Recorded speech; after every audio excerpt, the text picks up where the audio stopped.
What is going on, killers? Welcome back to the channel. Today we're going to be doing some ASMR. Just joking. What is going on, killers? And welcome back to the channel. Guys, today I'm going to be... Ooh, get out of that glare. I'm going to be working on the SN95, the 97 Cobra convertible. Basically, let me flip. Love that guy. Love, hate this one. But the whole deal is that I need to hear some V8 rumble. That car has been sitting for way too long. It's having a overheating issue. It is not overheating. There is air trapped somewhere in the coolant system that I cannot get out for the life of me. I've done everything. I've drilled holes in the thermostat. I've taken the thermostat out.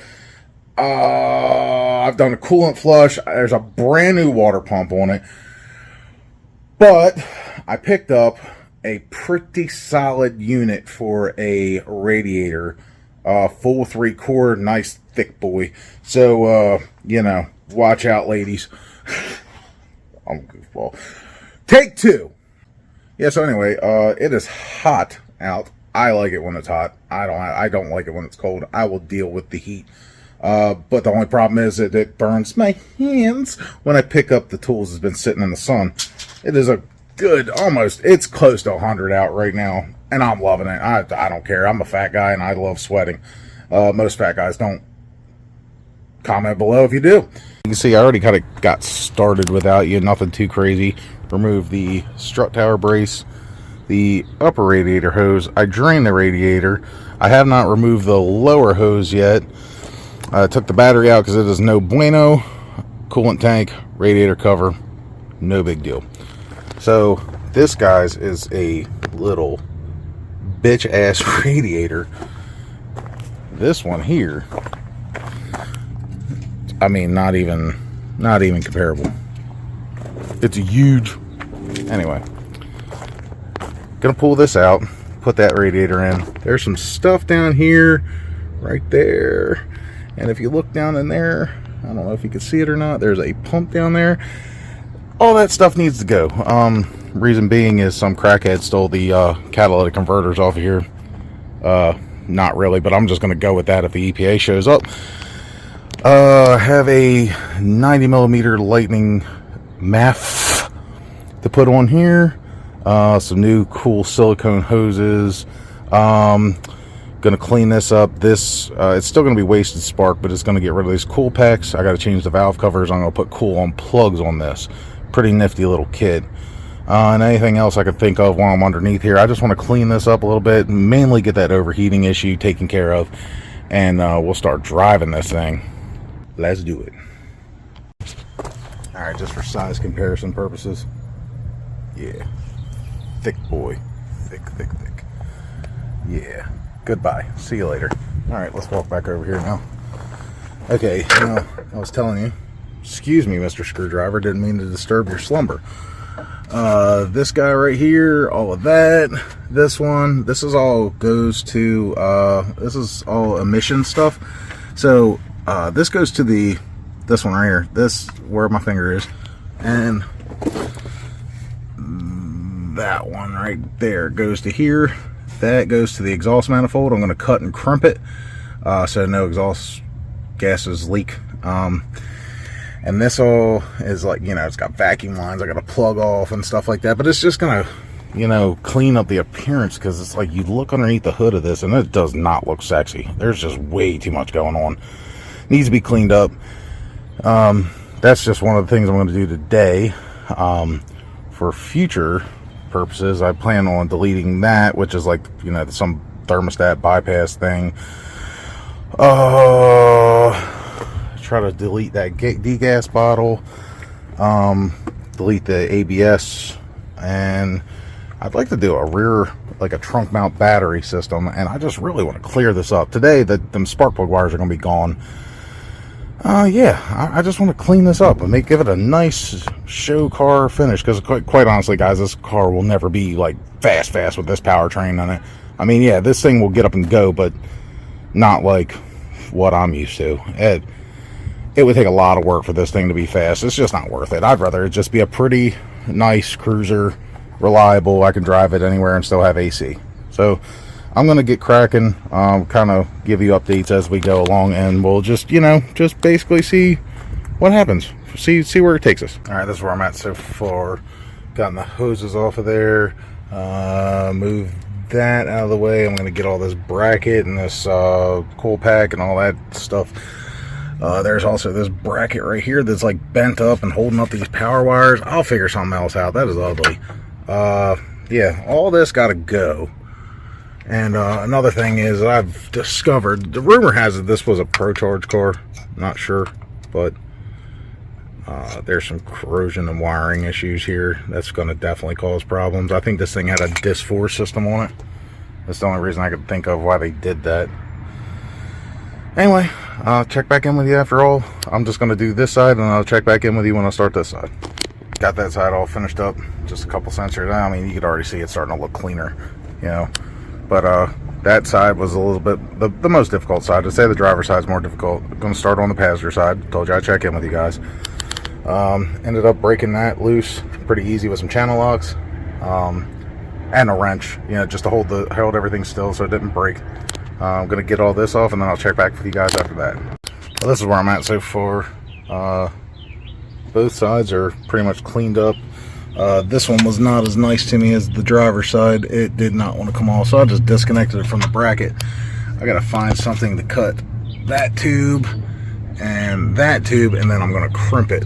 So yeah, I'm gonna try to figure that out before I call it quits, because the sun is going down. I'd like to get a little bit more done, but that's gonna be the goal before the sun goes down for sure. Well, them tubes are gone, and I went ahead to get and started messing with this smog pump. Now I'm gonna show you where it is. All I did was, well, you know, there's that little clip right there for the front bumper. Them 2 bolts, they are like right there inside the fender. Unbolted that, pulled this back, pulled the bumper back a little bit, probably a little unnecessary. If I would just jack the car up, it would fall out. Pull that back, and here it comes. Now,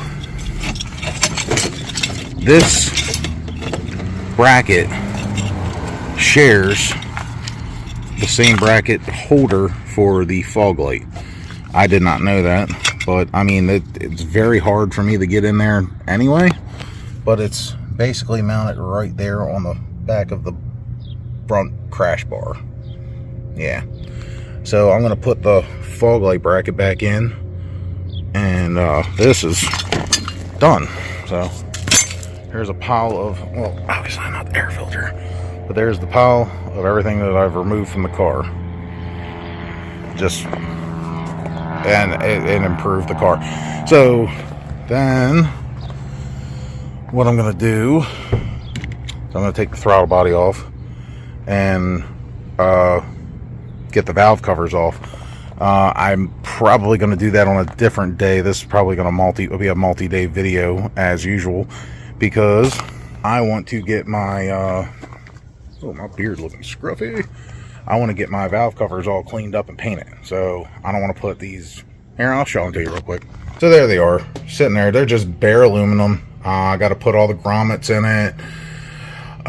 There's the rest of the bracketry to make sure that everything is good. That is like the alternator bracket, and basically all it does is delete the holes for the spark plug wire holders, and that is the coil.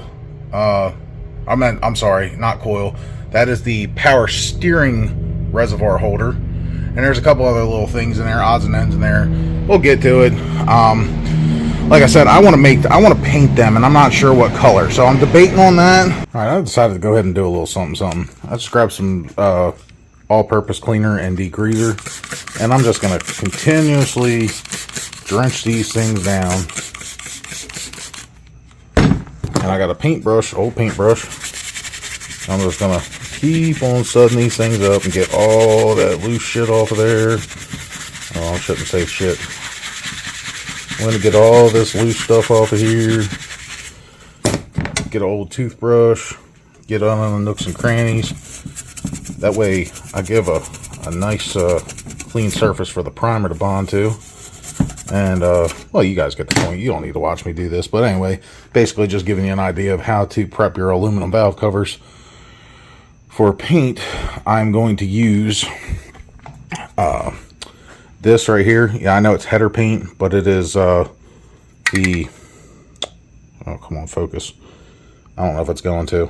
Anyway, this is flat aluminum, high temperature header paint.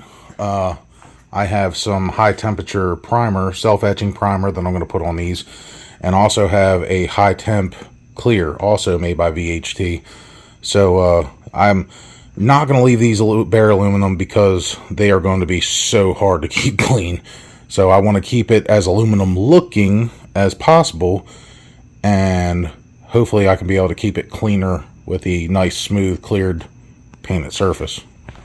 Well, killers, I couldn't help myself. I had to put a coat of paint on these things. And to be honest with you, man, they turned out really, really, really nice. This was just 2 coats of primer, 4 coats of paint, and 2 coats of clear. And I'm pretty happy with it. Now, what I'm not happy with is how the valve covers themselves turned out. I put at least an hour apiece of elbow grease and cleaning and everything like that into these two, and I just could not really get the look that I desired. I wanted it to be a lot, I don't know how to put this, like a little bit more whiter, like try to get it down to get all this oxidation off the aluminum. So what I picked up is this right here. This was like 30 bucks. It is a gravity fed soda blaster. So supposedly you can use store-bought baking soda into this, and it's supposed to work really well. I don't know. We're going to check it out. I'll let the weather finish doing what it's doing. It's supposed to clear up in about an hour. We'll set the table up outside.